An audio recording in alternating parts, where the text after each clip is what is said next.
In this Burnout Show video, I'm going to show you how to do a burnout in a manual car using a 2015 Dodge Challenger. There's a couple disclaimers that you should know before you do a burnout in any car. You should make sure that there is at least probably 50 to 100 feet in front of your car. You're gonna wanna make sure that's the case because if your brakes fail, ultimately your car will take off and you don't want to send it into a tree. The second thing is important as well. This is not good for either your brakes or your motor or your tires. Be aware that you are essentially losing life off of your car, but burnouts are cool, so that's why we do them and we will never not do them. So let's get right to it. Make sure you're in a safe spot, and we have tons of cameras set up to show you exactly step by step how to do a burnout in a manual car.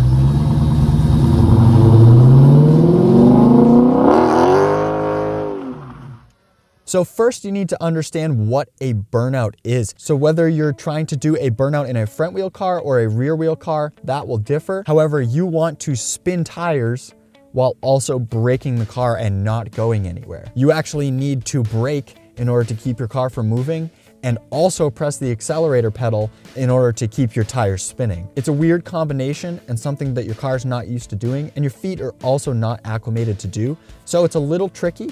However, with these steps, you should be able to get it. So now that we're inside the car, you're going to want to put your left foot all the way down on the clutch pedal and your right foot on the brake to start the car. Secondly, you want to turn off traction control. Thankfully, in this Challenger, it's just a button. Sometimes you might have to touch the arrows to get over on the display in order to turn the traction control off. After you've started the car, you're going to want to shift into first gear.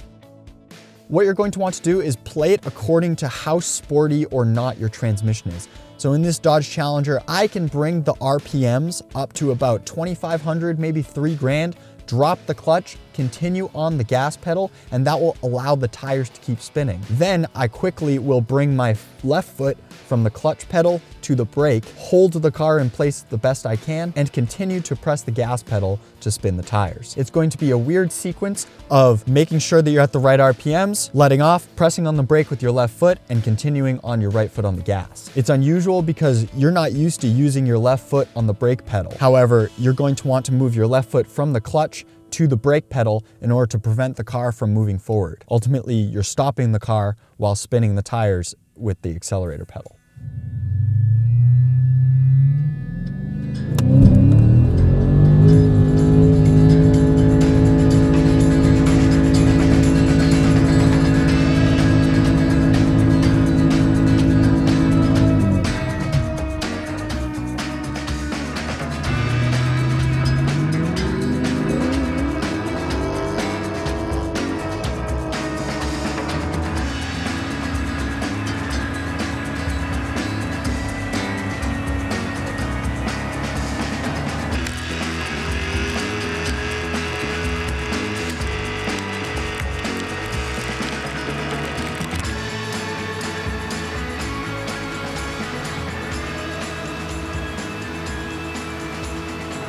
So that is how you do a burnout in a manual car. Make sure that you are firm when pressing that brake pedal so that your car doesn't take off. And obviously just watch the RPM gauge as well. Definitely set up a few cameras if you decide to do this yourself. Absolutely be safe with everything you do. And if you end up posting the video, make sure you tag our account as well, and we might even repost it on our story just for you. So like I said, happy burnouts. Hopefully you enjoyed this video. Stay tuned for more wild content like this, and we will see you next time.